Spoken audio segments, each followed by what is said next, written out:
حضرات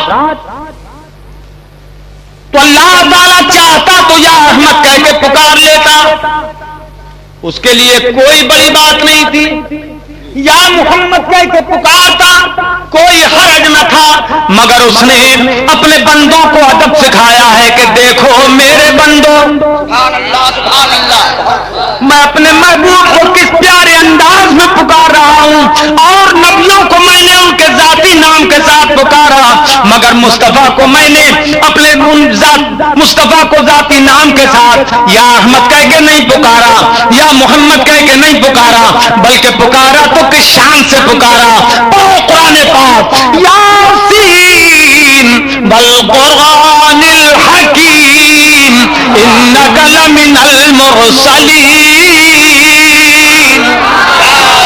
اے میرے حسین و جمیل محبوب، بے شک حکمت والے قرآن کی قسم، بے شک حکمت والے قرآن کی قسم، بے شک تم رسولوں میں سے ہو، کہیں پکارا تو ارشاد فرمایا طٰہٰ مَا أَنزَلْنَا عَلَيْكَ الْقُرْآنَ لِتَشْقَىٰ، اے میرے 14ویں کے چاند، اے ہمارے 14ویں کے چاند، ہم نے تم پہ قرآن اس لیے نہیں اتارا کہ تم مشقت میں پڑ جاؤ، کہیں ارشاد فرمایا یا ایھا المزمل، اے میرے کمبل اوڑھنے والے، کہیں فرمایا یا ایھا المدثر، اے میرے جھرمٹ مارنے والے پیارے حبیب، سبحان اللہ، کہیں یاد فرمایا یا ایھا الرسول بلغ ما انزل الیک، کہیں فرمایا یا ایھا النبی انا ارسلناک شاہدا ومبشرا ونذیرا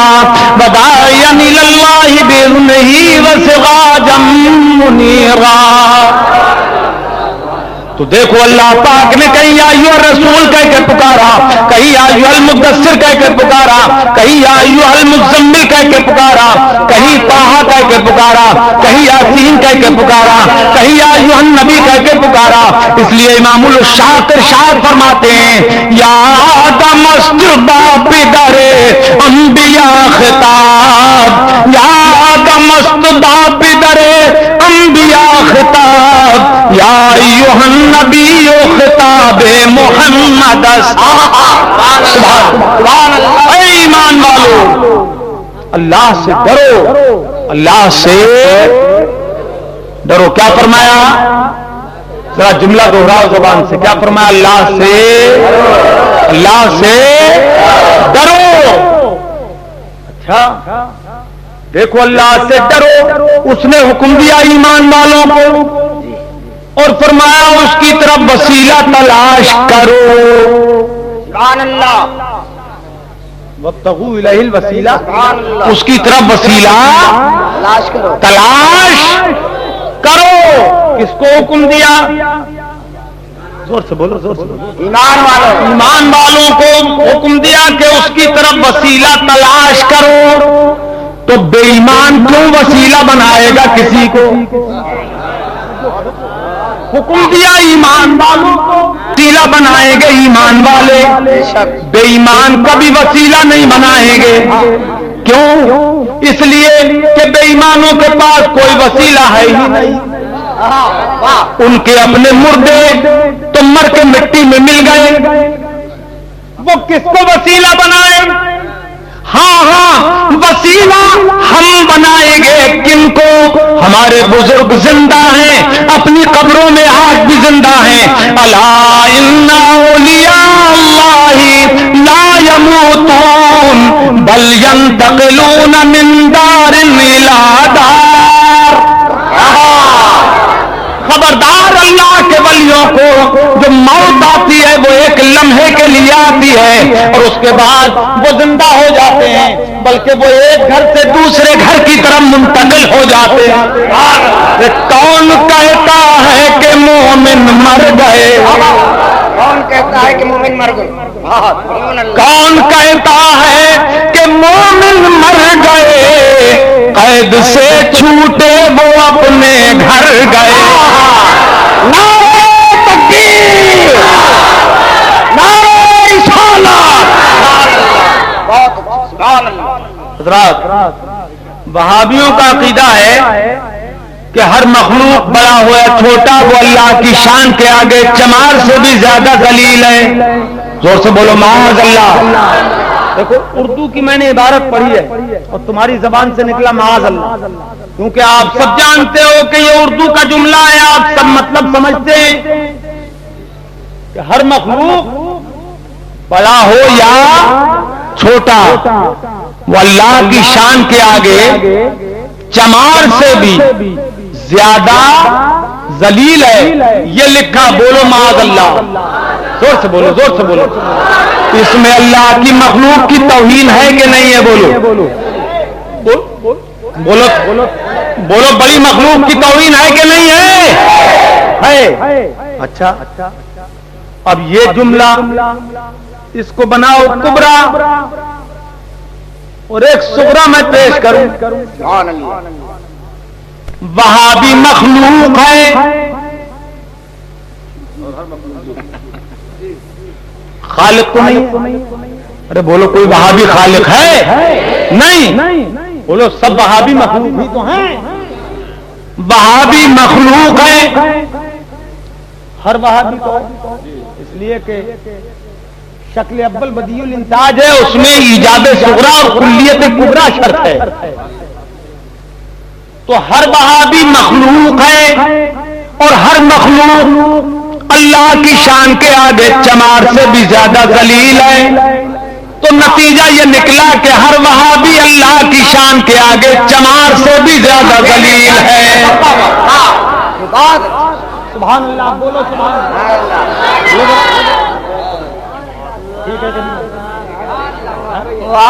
ہو گیا کہ نہیں ہو گیا؟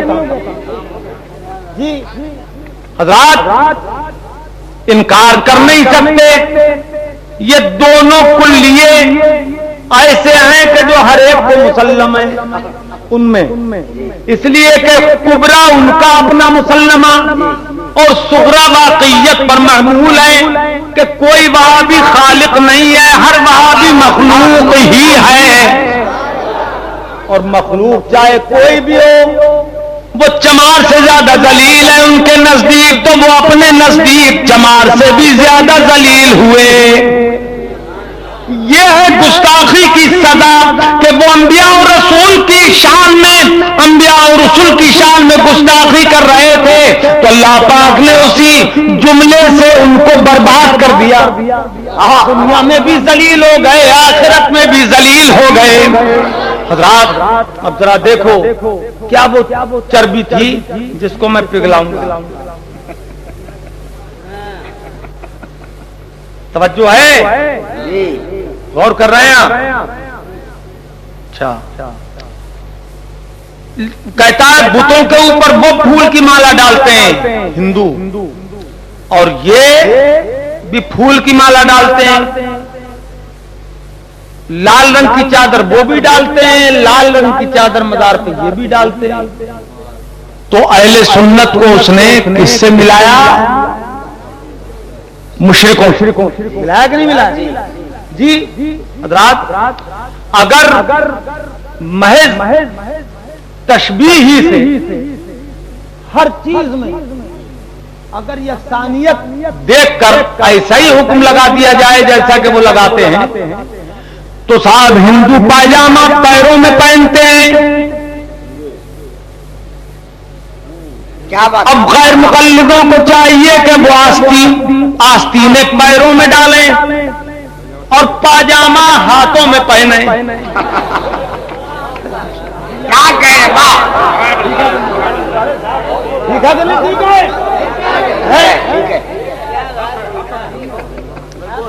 غیر مسلم جوتا پیروں میں پہنتے ہیں.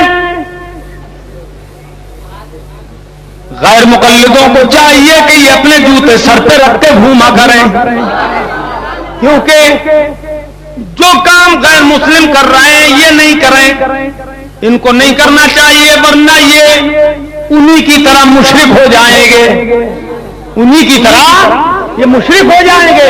ابے ادھر تو سبھی سونگتے ہیں، چاہے ہندو سونگے چاہے مسلم، تو وہ سونگے اس کی نیت وہ جانے. ہم تو اس لیے سنتے ہیں کہ ہمارے آقا و مولا صلی اللہ علیہ وسلم نے ارشاد فرمایا حبب الی من دنیاکم ثلاث الطیب النساء المنکوحہ وجعلت قرۃ عینی فی الصلاۃ، کہ مجھے 3 چیزیں تمہاری دنیا کی پسند ہیں، ایک خوشبو پسند ہے اور نکاح والی عورتیں پسند ہیں، اور میری آنکھوں کی ٹھنڈک نماز میں ہے۔ سبحان اللہ۔ تو وہ بھی سنتے ہیں، ہندو بھی اور ہم بھی سنتے ہیں، تو وہ پخانا سن لیا کہ اگر عطر ہم سونگیں گے تو ہم تو ہندوؤں کی برابر ان کے نزدیک عطر سونگ کر، تو ان کو عطر سونگنا نہیں ہے ورنہ وہ بھی برابر ہو جائیں گے۔ تو ان کو کیا چاہیے؟ بولو کیا چاہیے؟ بولو جزاء وفاقا۔ ہو گیا نہیں؟ اچھا، ہندو کھاتے ہیں ہاتھ سے کھانا، سنی مسلمان بھی ہاتھ سے کھانا کھاتے ہیں، ان کو چاہیے لات سے کھائیں۔ کیوں بھائی؟ تبھی تو شرک سے بچیں گے۔ اچھا، ایک مزے کی بات یہ ہے کہ ہندو تو منہ سے کھاتے ہیں اور اہل سنت بھی منہ سے کھاتے ہیں۔ اب منہ سے اگر انہوں نے کھانا کھایا تو برابری ہو جائے گی، لہذا آج سے وہ منہ سے کھانا چھوڑ دیں۔ اب وہ جانے، آگے وہ جانے۔ بات سمجھ میں آ رہی ہے کہ نہیں آ رہی ہے؟ بولو۔ اور میں سمجھ رہے ہو کہ نہیں سمجھ رہے ہو؟ الجھا ہے پاؤں یار کا زلف دراز میں، الجھا ہے پاؤں یار کا زلف دراز میں، لو آپ اپنے جال میں صیاد پھنس گیا۔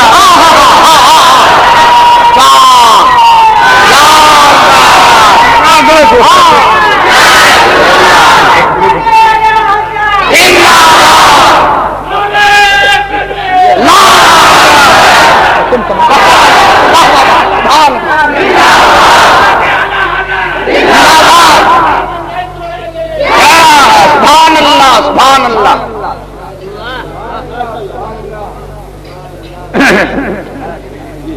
اچھا بھائی دیکھو، بات یہ ہے کہ ہم لوگ مزارات پہ پھول ڈالتے ہیں، کوئی اور ڈالے نہ ڈالے ہمیں اس سے کیا غرض ہے؟ یہ بھی تو ہو سکتا ہے کہ ہندو لوگ ہماری نقل کرتے ہوں، کرے کوئی؟ ہم تو مزارات پہ پھول ڈالتے ہیں، کیوں ڈالتے ہیں؟ دیکھو حضور اکرم سید عالم صلی اللہ علیہ وسلم کی حدیث پاک ہے، حضرت سیدنا عبداللہ ابن عباس رضی اللہ تعالیٰ عنہما اس حدیث پاک کے راوی ہیں۔ یہ حدیث شریف بخاری شریف میں بھی ہے، مسلم شریف میں بھی ہے، ابو داؤد شریف میں بھی ہے، نسائی شریف میں بھی ہے، ابن ماجہ شریف میں بھی ہے، مشکات شریف میں بھی ہے، بیاتی شریف میں بھی ہے، المواہب اللدنیہ شریف میں بھی ہے، اور حدیث سیرت کی اور بہت سی کتابوں میں یہ حدیث پاک موجود ہے۔ عن ابن عباس رضی اللہ تعالی عنہما قال مر النبی صلی اللہ تعالی علیہ وسلم بقبرین فقال انہما لیعذبان وما يعذبان فی کبیر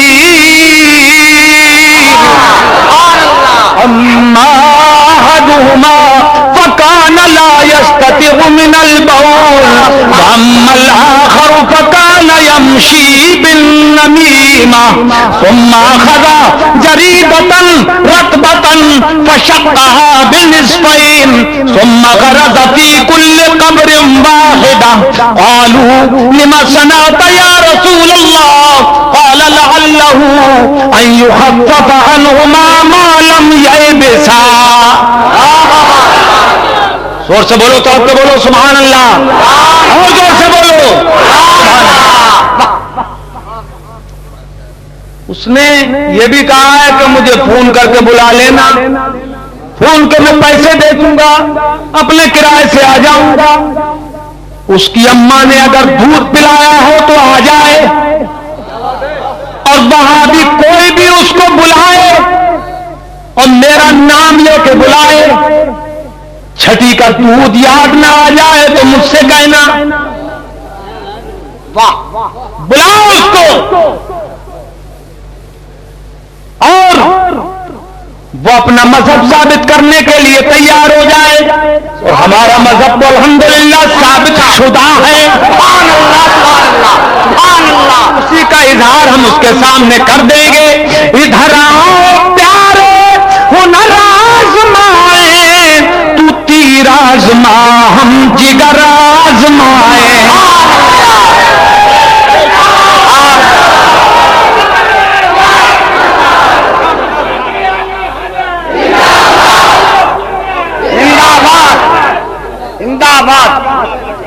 تو اس نے اپنی اماں کا دودھ پیا ہو تو آ جائے، اور ڈبے کا دودھ پیا ہو تو گول ہو جائے۔ نہ خنجر اٹھے گا نہ تلوار ان سے، وہ بازو میرے آزمائے ہوئے ہیں۔ فلک کو کبھی دل جلوں سے کام نہیں، اور جلا کے خاک نہ کر دوں صغیر نام نہیں۔ نعرہ تکبیر، نعرہ تکبیر، نعرہ رسالت، علامہ فقیر احمد صاحب اللہ، مناظر اہل سنت، فیضان اعلی حضرت۔ سبحان اللہ، سبحان اللہ۔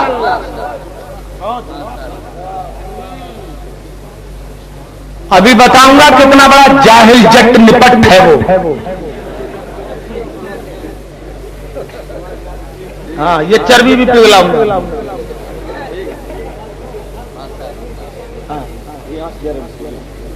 حضرات دعویٰ تو دیکھو کہ میں اکیلا ہی بچ رہوں گا، اکیلا ہی میں کافی ہوں، مجھے بلا لینا، فون کر کے بلا لینا، انعام دے دوں گا۔ ابے انعام تو کیا دے گا؟ سعودی ریال پہ پلنے والے، امریکہ کے ڈالروں پہ زندہ رہنے والے، یا امریکہ المدد کا نعرہ لگانے والے، تو انعام کیا دے گا؟ انعام کی ہمیں دولت کی حاجت نہیں، البتہ ہمارے لیے بس یہی کافی ہے کہ تو ایمان لے آنا، بس۔ دیکھو تو یہ حدیث کی کتابیں جن میں یہ حدیث موجود ہے کہ حضور اکرم صلی اللہ علیہ وسلم دو قبروں کے پاس سے گزرے، تو آقا و مولا صلی اللہ علیہ وسلم نے فرمایا بے شک ان دونوں قبر والوں کو عذاب ہو رہا ہے۔ کیا ہو رہا ہے؟ کیا ہو رہا ہے؟ اب میں پوچھتا ہوں، اس کا نام ہے عبداللہ، اور کہتا ہے اپنے نام کے ساتھ میرا نام ہے عبداللہ سبحان۔ جس کو نام رکھنے کی تمیز نہ ہو، اور کہتا ہے میں مولوی کا بیٹا ہوں۔ کتنا بڑا جاہل تھا وہ مولوی جس نے اس کا نام سبحان رکھا۔ سبحان نام خاص ہے اللہ پاک کا، جیسے عبداللہ کو کوئی اللہ نہیں کہہ سکتا، ویسے ہی عبدالسبحان کو کوئی سبحان نہیں کہہ سکتا۔ اس کا نام ہے، اس نے نام بتایا عبداللہ سبحان۔ سبحانی اگر کہتا تو ٹھیک تھا، لیکن سبحان جیسے سبحان خالق، رحمان، قدوس، یہ ایسے نام ہیں کہ جو اللہ پاک کی ذات کے ساتھ خاص ہیں، کسی دوسرے کے لیے بولنا یا تو کفر ہے یا کم سے خاص نام ہے سبحان۔ اپنا نام عبداللہ سبحان بتا رہا ہے، اتنا بڑا جاہل کہ جس کو نام رکھنے تک کی تمیز نہ ہو۔ وہ مناظرے کے لیے اہل علم کے سامنے آئے گا؟ ابے اس کو نہیں معلوم ہے کیا شیر کے سامنے آنے سے لومڑی کا وضو ٹوٹ جاتا ہے؟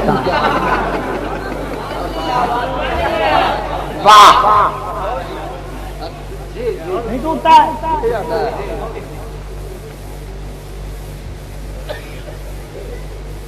ایک مرغا تھا اذان دے رہا تھا پیڑ پر، لومڑی نے سنی اذان، وہ بھی مرغے میاں کی اذان، تو منہ میں پانی آ گئی اور بڑی چالاک ہوتی ہے لومڑی، بولی مرغے میاں تم نے اذان تو دے دیا اور جماعت کر لیں، آؤ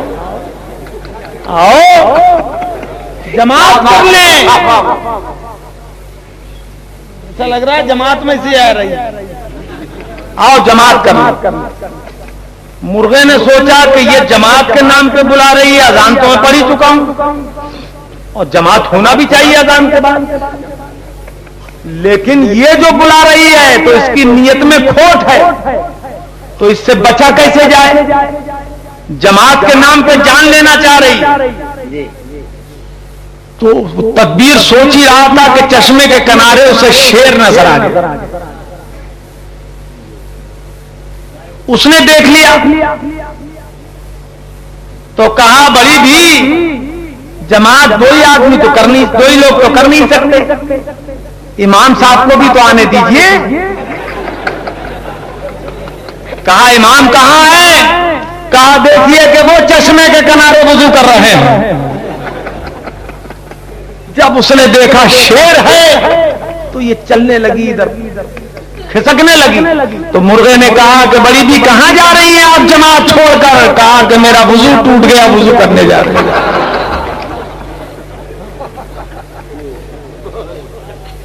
سمجھ گیا؟ دیکھو تو سرکار دو عالم صلی اللہ علیہ وسلم نے فرمایا کہ ان دونوں قبر والوں کو عذاب ہو رہا ہے، سخت عذاب، اور یہ ایسے گناہ کی وجہ سے عذاب نہیں ہو رہا ہے کہ بچ نہ سکتے تھے، بچ سکتے تھے مگر نہیں بچے۔ حضرات میرے آقا نے فرمایا انہما لیعذبان وما یعذبان فی کبیر اما احدہما فکان لا یستتر من البول، ان میں کا ایک آدمی پیشاب کی چھینٹوں سے نہیں بچتا تھا، پیشاب سے پردہ نہیں کرتا تھا، اس لیے وہ عذاب میں مبتلا ہے۔ وَأَمَّا الْآخَرُ فَكَانَ يَمْشِي بِالنَّمِيمَةِ، اور دوسرا آدمی چغلی لے کر چلتا تھا، اس لیے وہ عذاب میں مبتلا ہے۔ اے وہابیو تم بھی تو قبرستان جاتے ہو، آج تک یہ بتاؤ تمہیں کسی وہابی کے عذاب کی خبر ہوئی کہ کون کس عذاب میں مبتلا ہے؟ تمہیں آج تک پتہ نہیں لگ سکا، مگر ہمارے مصطفیٰ کو پتہ لگ گیا، ہمارے نبی کو پتہ لگ گیا کہ قبر میں کس کی عذاب ہو رہا ہے۔ یہ مصطفیٰ جان رحمت صلی اللہ علیہ وسلم ہے کہ جنہیں عذاب قبر کا بھی پتہ لگ گیا اور کس وجہ سے عذاب ہو رہا ہے اس وجہ کو بھی سرکار نے جان لیا۔ بولو یہ غیب کا علم ہے کہ نہیں ہے؟ بولو یہ غیب کا علم ہے کہ نہیں ہے؟ یہ نبی کو غیب کا علم ہے، اور یہ بخاری شریف کی حدیث موجود ہے، مسلم شریف میں بھی حدیث، سیاستہ میں یہ حدیث موجود ہے، مگر یہ وہابیوں کی آنکھیں بند ہو جاتی ہیں جب اس حدیث پہ پہنچتے ہیں کہ جو عشق نبی چھوڑ کے پڑھتے ہیں بخاری، توجہ کرو، جس نبی کی نگاہ سے قبر کا عذاب نہیں چھپ سکتا، اس نبی کی نگاہ سے اونٹ کے نیچے کا ہار کب چھپ سکتا ہے؟ مگر جو عشق نبی چھوڑ کے پڑھتے ہیں بخاری، آتا ہے بخار ان کو نہیں آتی بخاری۔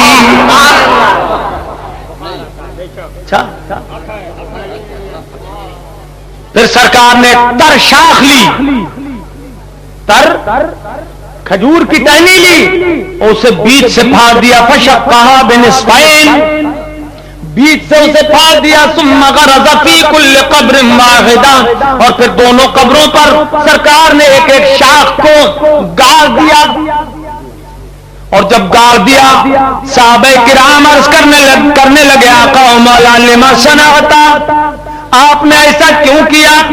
سوال فرمایا صحابہ کرام نے کہ وہ بات پوچھ لیتے تھے، علم ان کا ایسے ہی بڑھتا تھا۔ حضور آپ نے ایسا کیوں کیا؟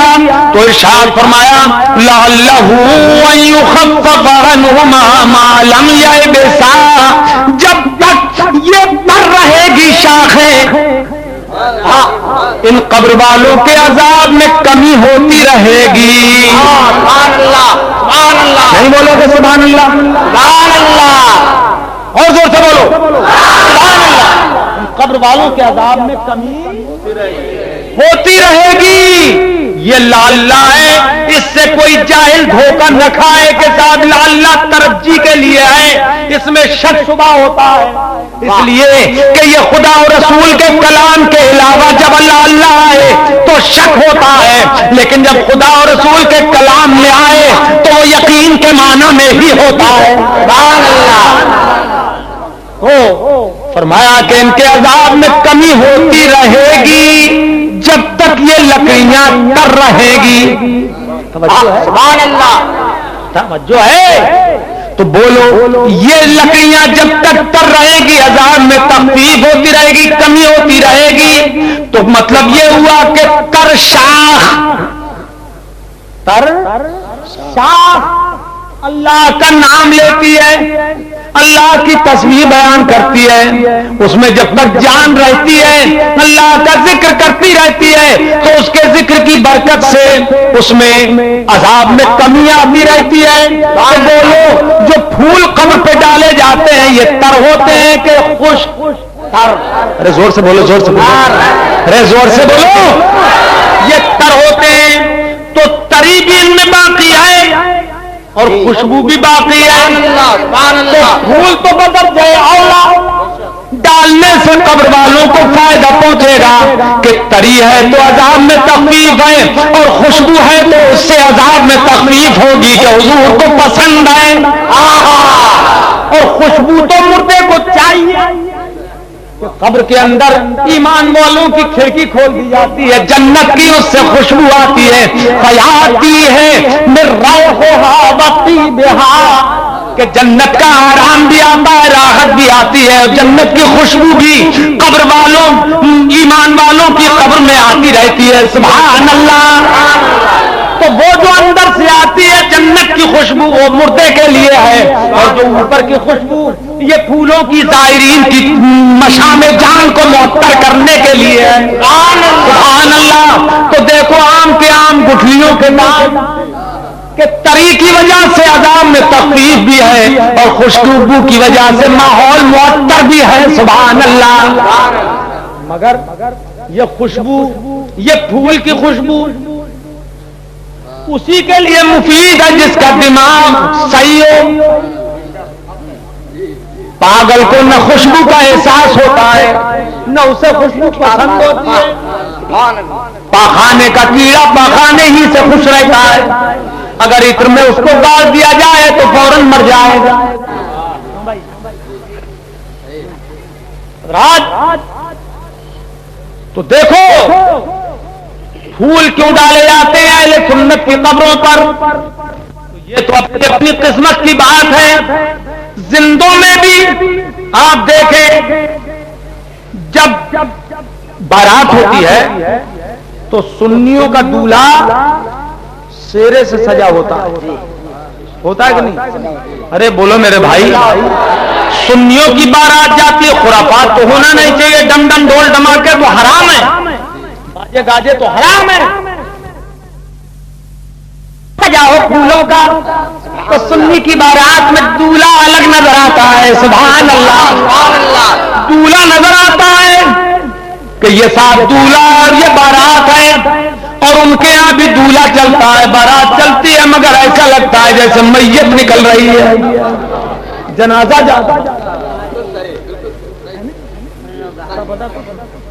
تو حضرات یہاں بھی دیکھو اللہ پاک نے فرق رکھا ہے، سنیوں کے چہرے پہ نور ہی نور، اور ان کے چہرے پہ دوستو اس پروگرام کو کیسٹ کا انتظام کیا ہے اور یہ کیسٹ عبداللطیف ریڈیو جامعہ حنفیہ غوثیہ بجڈیہا کے ٹھیک پیچھے واقع ہے. یہ